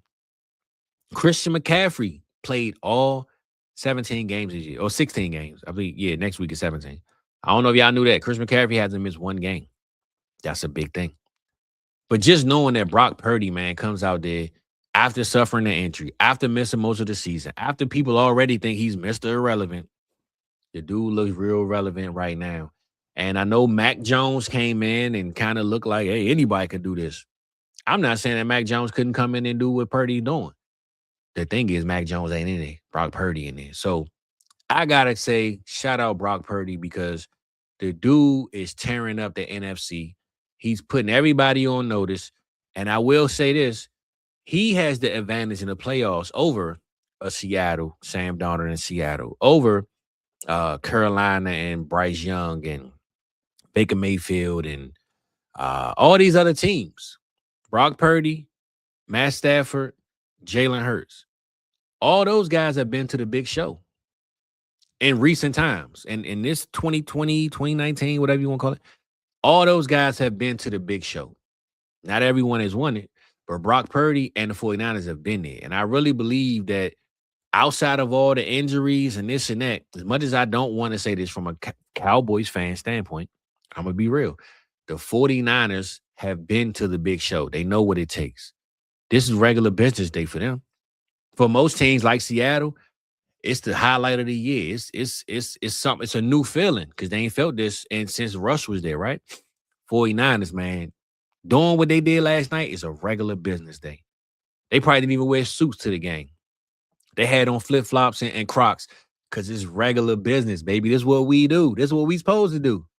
When you come in with that kind of confidence, like, yeah, we're going to win today. Not only are we going to win, we're going to put up 42 points on the Chicago Bears. It's regular business. That's my type of football right there, man. So shout out 49ers, man. I got to give them a little bit of love on that one, baby. You feel me? I think they ready for the big show, though, and I got to shout out Brock Purdy for being the big show, to being the headliner of the big show. Also, Christian McCaffrey, though, 23 rushes, 140 yards, and I'm pretty sure he had some receiving, 41 yards receiving. That boy Tungus, 7 catches, 60 yards, and a touchdown, of course. Jawan Jennings, I think he needed a touchdown or a couple of yards to get his bonus, $500K bonus. Got that. Yesterday was just a business day. Sunday night was a business day for the 49ers, baby. So shout out to them, man. But I want to highlight the Bears because I said this a couple of weeks ago, and I'm going to keep saying it. Chicago Bears, yes, they lost. Somebody just had to lose. But I'm not knocking the Bears for this loss. 49ers play better. But you can't tell me that Caleb Williams going out there putting up 330 and 2 touchdowns and also looking like an elite quarterback, having to answer every time. Luther Burton, 138. Colston Loveland, 94. Didn't have Roma Dunze. I mean, you can't tell me that this boy Caleb Williams right now, man, and Ben Johnson aren't locked in as one of the top 4 teams in the NFC, regardless of record. I really believe, and I said this when me and ATM was on here, that Caleb just need one game and get that confidence to say, hey, I'm here. I'm him now. Because Ben Johnson gave me everything I need. Coach gave me everything I need. Now I'm going to show him that I got everything I need, and I'm going to put it all together. I think when you play a game like this, yes, you lost, but you showed that I'm going up against some real vets. This 49ers team ain't no joke, and I'm still competing. When they put up a score, I put up a score. When they score, I score. When they play, I play. Like every time the 49ers scored, the Bears answered, man. I think this is a game that Caleb Williams needed going forward, going into the playoffs. And if we can get Roma Dunze back, man, this would be a hell of an NFC championship matchup is what I'm trying to say. So shout out to the 49ers. Shout out to the Bears, baby. It's looking good. What we got up in here, man? What we got up in here? Let me see. Okay, we're going to close out with the last game. Rams and the ATL Falcons, baby. Rams and the ATL Falcons.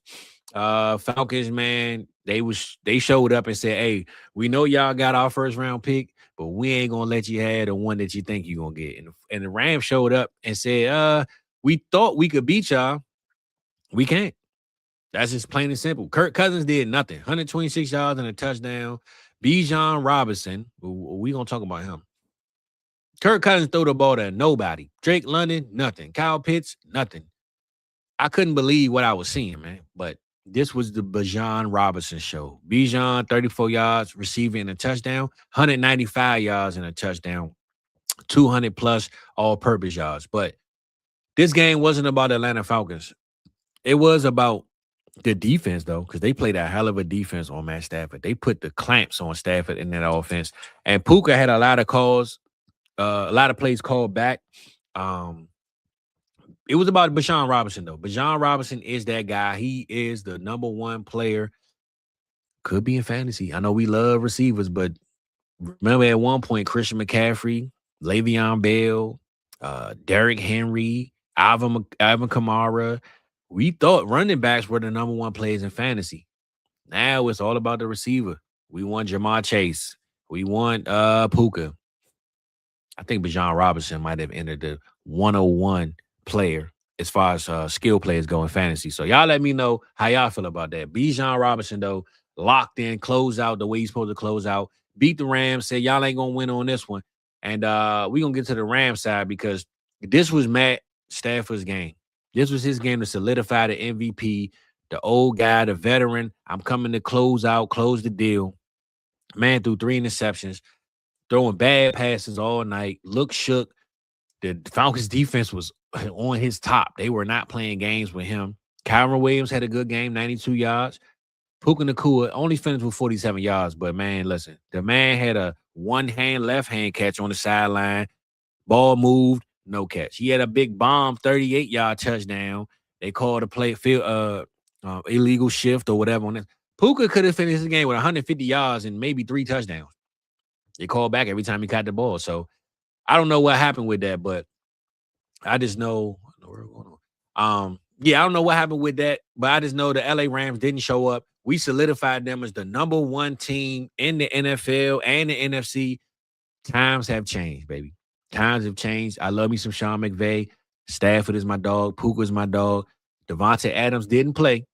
He will be healthy for the playoff run. But I think right now, man, the NFC got a lot tighter than what we believed it was and what we thought it was going to be. So shout out to the LA Rams. Shout out to the Atlanta Falcons. But I'm looking forward to the Week 18. I think it's only 4 matchups that really like playoff considerations where it's win or lose or win or you out or winning in, and I guess you call it. And then we got a couple of shifting playoff spots. So y'all let me know how y'all feel about your team, how your team finished, and we're going to recap all this maybe next week or the week after. But I know Dak Prescott is playing, I read, and I don't know how many big name players we're really going to get, but some guys playing for contracts, so you will get some good games. And it is what it is, baby. But let me see my boy Connor. He said, Fizz got a South Harmon good team league next year. Very fun. Yeah, bro, it was a good league, man. I didn't win it, so yeah, after that league. But I appreciate the big dog. But I will just say this, man, to close out. I don't want to keep y'all too longer. Me and Rock, man, we doing our thing. We appreciate y'all always tapping in. I didn't expect to be on, by myself, but Rock had some stuff going on that I'm glad he's taking care of. So I'm going to close out on my own and just say I appreciate y'all. We love when y'all come through. We got a list of people, man, that just no matter what, even if you come in and say, hey, throw the deuces, we appreciate it. You know what I'm saying? This show first started off as we talk fantasy. Then I want to incorporate some football into it. Then we just kind of went straight football, and we say the fantasy for the later show. So we're still trying to find out what we want to do with, how the flow is going. But I think we had a solid year, man. Week 17, we're going into week 18 before the playoffs, and we're going to keep this going throughout the playoff run. But I'll just say, man, whatever you think you want, let us know, man, in the chat. We love having different topics. We love bringing in different styles and different formats of what we do. I feel like on the Vibes channel, we don't have a one direction. Like, it's not a redraft channel. It's not a dynasty channel. It's not a football game channel. It's just a big pot of everything, man. So whatever you hear, you got a topic, leave it in chat. We will bring it up. But at the end of the day, man, we just appreciate y'all tapping in with us every single week, no matter what. We got some new things coming up, but the off season, man, we're going to sit back. We're going to go over some stuff. We're going to think about some stuff. And my boy Shizzle told me the other day, man, y'all should have a call-in line, 1-800-VIBES or something. I'm like, man, listen, man, this ain't Madam Cleo. And if I do, I'm charging 34 cents a minute, baby. All right, so you better have your checkbook ready. I ain't cheap, big dog. Yeah, even though 34 is cheap. But anyway, man, I ain't got time to mess with this dude. But shout out to y'all, man. We love y'all. We appreciate y'all. And I got a little bit of word of wisdom too, baby. I wanted to close out on because I told y'all before, your boy got his therapy thing going on. I keep saying it. But I will just say this, man. I really believe 2025, I opened up my mind to some things that I maybe didn't have the vessel to before, right? The tunnel to. So I'm going to close out with my word of wisdom and then say my Happy New Year stuff and all that. So my word of wisdom, which kind of goes with everything else I've been saying, is invest in yourself. Spend time for yourself, no matter how much time it is. Just imagine working 80 hours in 2 weeks just to pay bills and then not pay yourself. If it's 24 hours in a day, I don't care if you work 23 of them. Spend 1 hour doing something for yourself. End of the day, always find time for you. That's how I'm going to leave it with that one. Find time for yourself. Invest in yourself. I don't care if it's you got kids, you got 3 jobs. You got to find something to do for yourself, baby. That's the only way to feel sane. Because we walk around all day and say, man, I'm doing everything else for everybody else. That's your fault. Because you can still find 10 minutes, 30 minutes, 1 hour to do something with yourself. I took 2 weeks off of work. I did more content in 2 weeks. I found time for myself. So I'm just here to remind you, find some damn time for yourself, baby. We're going to end it like that. Happy New Year's to you. I don't know what you're doing, but don't drink and drive. Don't be out in the streets playing around. And don't send cash apps to people that you don't know, all right? Them receipts ain't coming back, baby. Stay out of trouble. Stay real and all that good stuff. And we appreciate y'all being here. It's the Cookup channel, week 17, week 18. We will be back. Till then, Happy New Year's, baby, and we out of here.